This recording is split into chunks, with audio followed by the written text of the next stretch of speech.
विश्वास का सबसे उत्तम उदाहरण है कि धनुर्धर अर्जुन ने अक्षौहिणी सेना को छोड़कर सिर्फ भगवान श्री कृष्ण को चुन लिया था। नमस्ते, आप देख रहे हैं गीता ज्ञान। मैं हूं आरजे कार्तिक और आज 8वें अध्याय के सार की बात। 7वें अध्याय के अंत में भगवान श्री कृष्ण ने कुछ प्रश्न छोड़ दिए थे।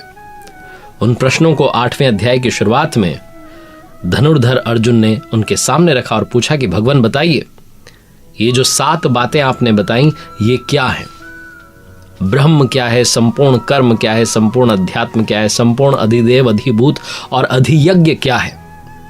तो इन 7 प्रश्नों का उत्तर भगवान श्री कृष्ण इस अध्याय में देते हैं और साथ ही अपने सखा अर्जुन को ब्रह्मांड किस तरीके से काम करता है उसकी समझ देते हैं और बताते हैं कि क्या होता है पुनर्जन्म और कब पुनर्जन्म के चक्र से मुक्ति मिलती है।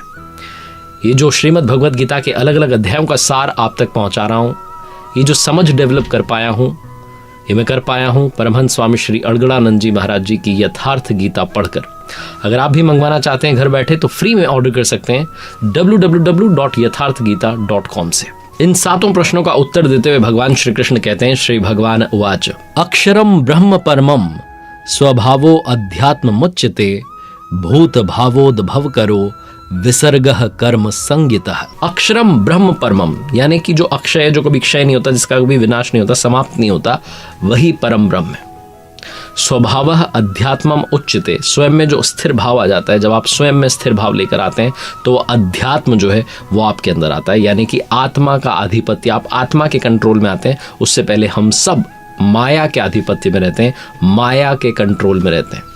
तो जो स्वभाव है, जब आप उसमें स्थिर भाव मिल जाता है तो आत्मा का आधिपत्य आ जाता है। यही अध्यात्म की पराकाष्ठा है, आखिरी स्टेज।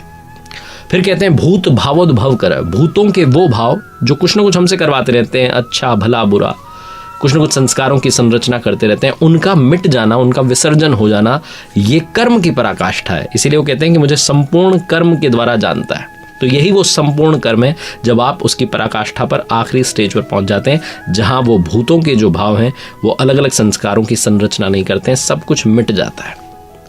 अब आगे बढ़ते हुए भगवान श्री कृष्ण कहते हैं, श्री भगवान उवाच अधिभूतम क्षरो भावः पुरुषश्चाधिदेवतम अधियज्ञो अहमेवात्र देहे देह भृतांवर।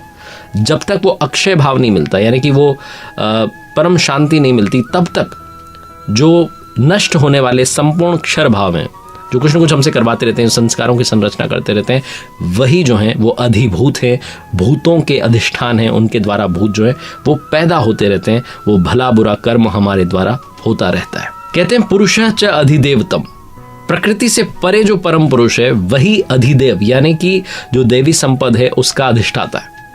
देवी संपद उसी परम देव में अंत में विलीन हो जाती है। कहते हैं, हे अर्जुन, इस मनुष्य शरीर में मुझे अधियज्ञ जान, यानी कि जो यज्ञ हो रहे हैं उसका अधिष्ठाता भी मैं ही हूं।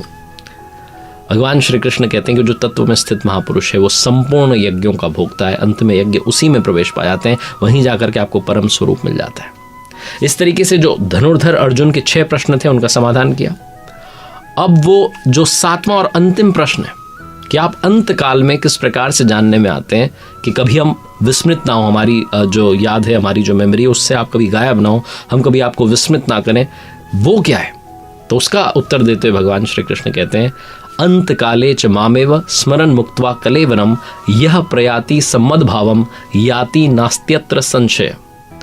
भगवान श्री कृष्ण कहते हैं कि जो पुरुष अंत काल में मन के निरोध के साथ में मन को रोक करके और विलय काल में, उस अंत काल में मेरा स्मरण करते हुए इस शरीर के संबंध को छोड़ देता है, वो मद भावम, साक्षात मेरे स्वभाव को प्राप्त होता है।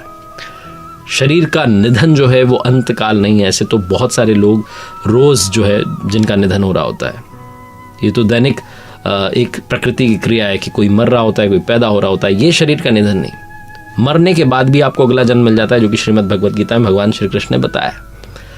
जब आपके जो संस्कार हैं उनकी सतह जो है वो मिट जाए, जब मन का कंप्लीटली निरोध हो जाए, विलीन हो जाए मन, वहां अंत काल आता है, जिसके बाद में आपको शरीर धारण नहीं करना पड़ता है और ये चल करके देखा जा सकता है। हमारे स्वामी जी यथार्थ गीता में कहते हैं कि सिर्फ ये बातचीत से समझ में नहीं आएगा, इसके लिए प्रैक्टिस करनी होगी। अगर आपको लगता है कि थ्योरी आप समझ लेंगे तो बहुत सारी चीज़ें आपको थ्योरी से समझ में नहीं आएंगी, आपको प्रैक्टिकल करना होगा, आपको मेडिटेशन करना होगा, ध्यान करना होगा, अभ्यास करना होगा। भगवान श्री कृष्ण आगे बताते हैं कि कब और कैसे मैं जानने में आता हूं। श्री भगवान उवाच यम यम वापि स्मरन भावम त्यजत्यन्ते कलेवरम तम तमे वैति कौन्तेय सदा तद्भाव भावितः। कहते हैं हे कौन्तेय, मृत्यु के समय मनुष्य जिस जिस भाव को स्मरण करता हुआ इस शरीर को त्याग देता है उसको ही प्राप्त होता है। तब तो बहुत सस्ता है कि आप सिर्फ उस अंत काल में जब आपकी मृत्यु होने जा रही है तब आप भगवान को याद कर लीजिए, आपको भगवान मिल जाएंगे, क्योंकि उन्होंने कहा कि उस जिस चीज़ को याद करता है वही चीज़ उसे मिल जाती है। लेकिन ऐसा होता नहीं है, क्योंकि पूरे जीवन में आप जिसकी प्रैक्टिस कर रहे होते हैं, पूरे जीवन भर आप जिसका अभ्यास कर रहे होते हैं, जब अंत समय आता है, जब आपको पता होता है कि अब मेरी मृत्यु होने जा रही है, तो उस अंत काल में वही थॉट आता है जिस थॉट को आप लगातार प्रैक्टिस कर रहे थे। इसीलिए भगवान श्री कृष्ण कहते हैं कि आप निरंतर अभ्यास कीजिए। अर्जुन को कहते हैं कि तुम निरंतर अभ्यास करो ताकि अंत काल में मेरा ही स्मरण करो, मुझे याद करो और मुझे प्राप्त हो जाओ। गीता ज्ञान नाम की सीरीज में जितनी मैं बातें आप तक पहुंचा रहा हूं, जितने अलग अलग अध्यायों की बात कर रहा हूं, सार पहुंचा रहा हूं, ये सिर्फ सार है।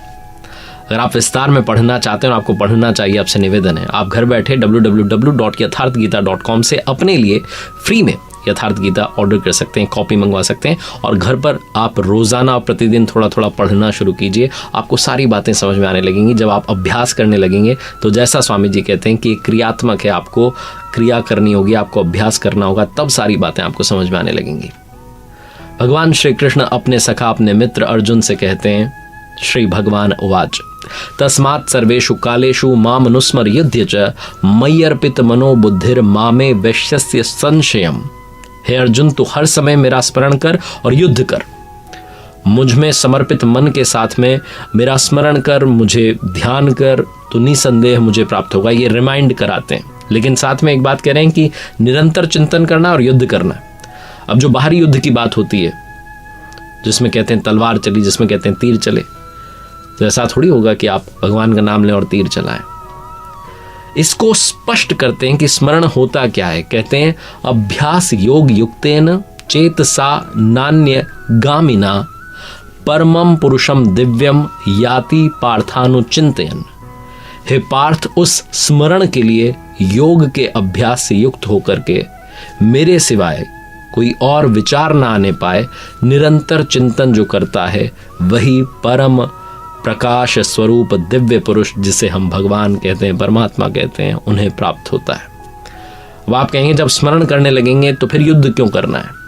जब आप ध्यान में जाते हैं, जब आप मेडिटेशन में जाते हैं, साधना करने लगते हैं, तो बहुत सारे थॉट्स आते हैं, ऐसी ऐसी बातें दिमाग में आती हैं जो आपने कभी सोची नहीं होंगी। उल्टे सीधे ख्याल आते हैं, एक के बाद एक विचार जुड़ता चला जाता है। आप यहाँ थे, अचानक किसी और दुनिया में चले जाते हैं।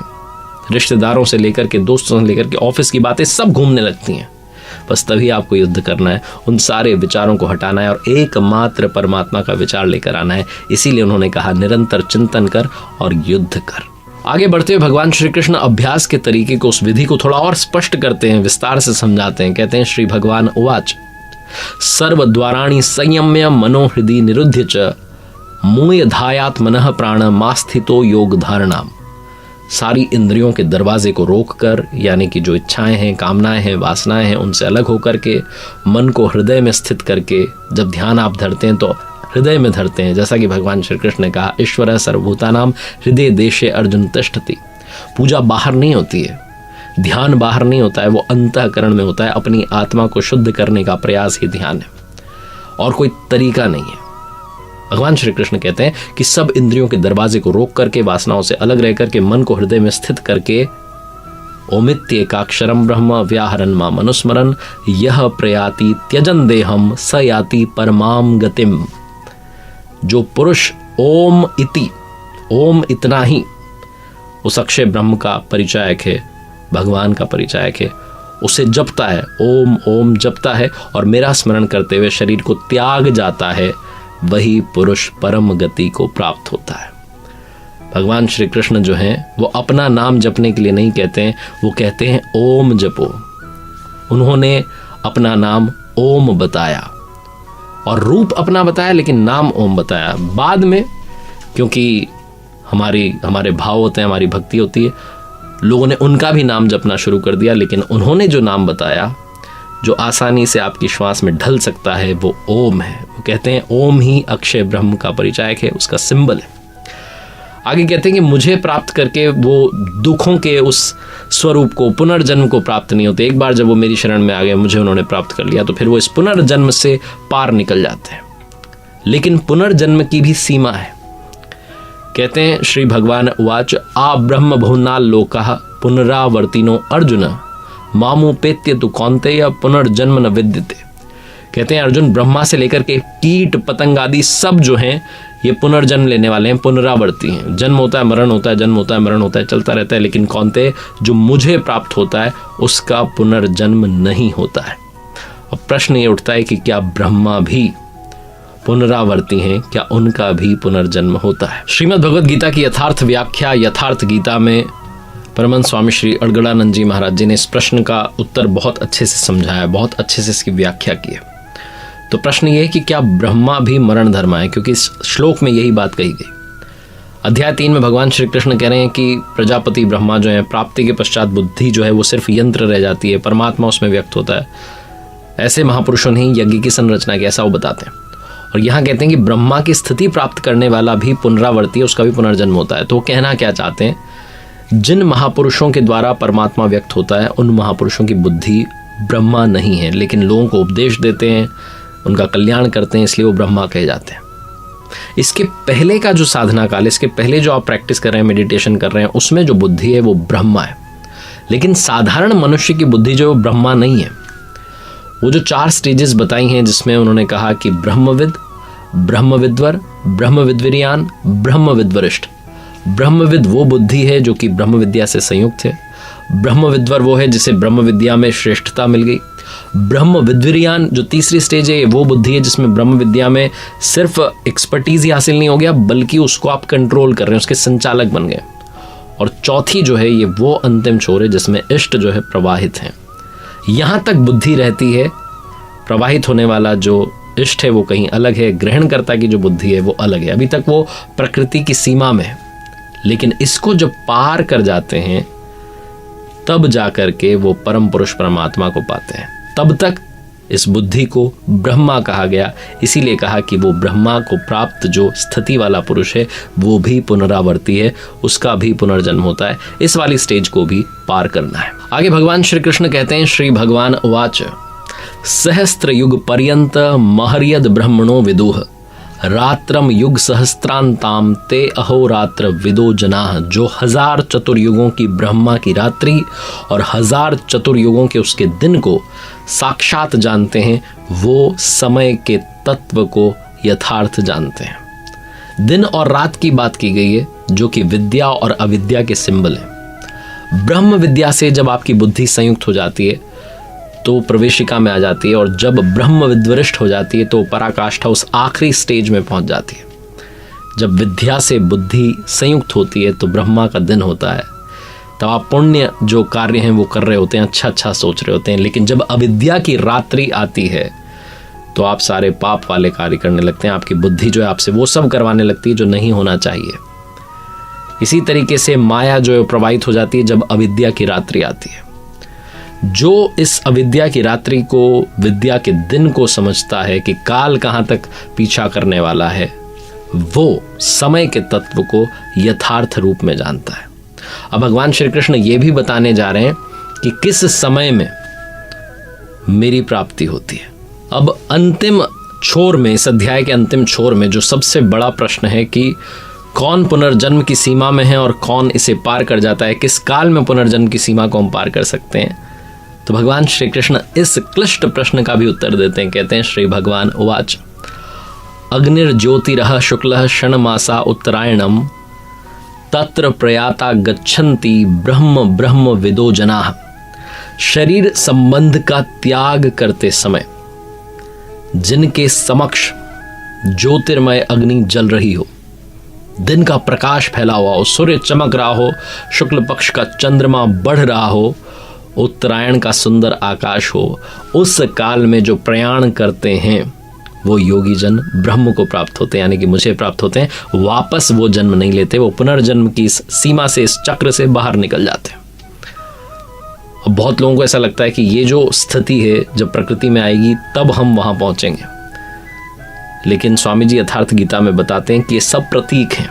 अग्नि जो है उस ब्रह्म तेज का प्रतीक है, दिन जो है उस विद्या का प्रकाश है, शुक्ल पक्ष जो है वो निर्मलता का सिंबल है, विवेक, वैराग्य, शम, दम, तेज और प्रज्ञा ये षडेश्वरी ही क्षणमास है।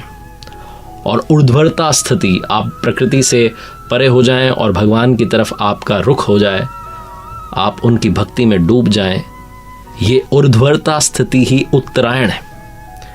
जो इस काल में आ जाता है वो ब्रह्म को प्राप्त हो जाता है, उसका पुनर्जन्म नहीं होता है। लेकिन जो पूरी श्रद्धा से लगे हुए हैं लेकिन इस स्थिति तक नहीं पहुंच पाए, जिनकी साधना पूर्ण नहीं हो पाई, उनका क्या होता है?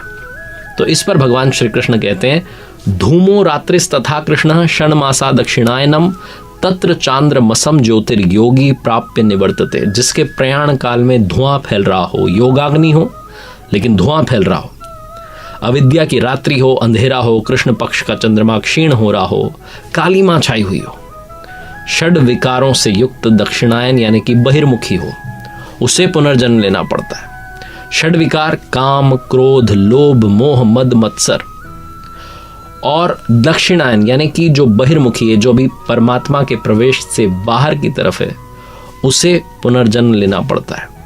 लेकिन अब प्रश्न उठता है कि जिसने इतना प्रयास किया, क्या उसकी साधना नष्ट हो जाती है? इस पर भगवान श्री कृष्ण कहते हैं, श्री भगवान उवाच शुक्ल कृष्णे गति होते जगतः शाश्वते मते एक या यात्वना वृत्ति मन्य या वर्तते पुनः। जो शुक्ल और कृष्ण दोनों प्रकार की गतियां हैं ये जगत में शाश्वत हैं, इसका साधन का कभी विनाश नहीं होता। जो भगवान श्री कृष्ण कहते हैं कि आप बस बीज डाल दीजिए, या आपको वहां तक ले जाएगा जिसे पराकाष्ठा कहते हैं। शुक्ल अवस्था में जो प्रयाण कर रहा है वो पुनर्जन्म में नहीं आ रहा है। दूसरी अवस्था जो है जहां पर क्षीण प्रकाश है, प्रकाश कम है, काली मां छाई हुई, धुआं छाया हुआ है, ऐसी अवस्था में जो है उसे वापस लौटना पड़ता है, जन्म लेना पड़ता है। तो कहते हैं कि जब तक पूर्ण प्रकाश नहीं मिल जाता तब तक उसे भजन करना पड़ता है, और भजन वहीं से प्रारंभ होता है जहां पर पिछले जन्म में छूटा था। तो इस प्रश्न का भी उन्होंने समाधान किया। इस पूरे अध्याय में, इस पूरे चैप्टर में परम गति की बात बार बार हुई है कि परम धाम मिलता है, परम गति मिलती है, और उसे कहा गया है अव्यक्त, जिसे व्यक्त नहीं किया जा सकता, अक्षय, जिसका कभी क्षय नहीं होता, जिसका कभी विनाश नहीं होता। तो इसीलिए इस अध्याय का नाम है अक्षर ब्रह्म योग नामक 8वां अध्याय। देखते रहिए मेरे साथ गीता ज्ञान, जहां श्रीमद् भगवद गीता के अलग अलग अध्यायों के सार आप तक पहुंचाने का प्रयास रहेगा। अगले एपिसोड में 9वां अध्याय की बात करेंगे। और आपसे एक बार फिर से निवेदन है, आप घर बैठे फ्री कॉपी मंगवा सकते हैं यथार्थ गीता की, ताकि जब आप पढ़ें तो आप सारी बातें विस्तार में समझ पाएं, और बार बार जब आप अध्ययन करेंगे तो आपकी रुचि जो, आपका इंटरेस्ट जो है डेवलप होगा, और आप उस विधि को अपनाने लगेंगे जिसे ध्यान कहा गया है, जिसे अभ्यास कहा गया है। प्रभु कृपा बनी रहे। जय श्री कृष्णा। एक बार फिर से रिमाइंडर, www.yatharthgeeta.com।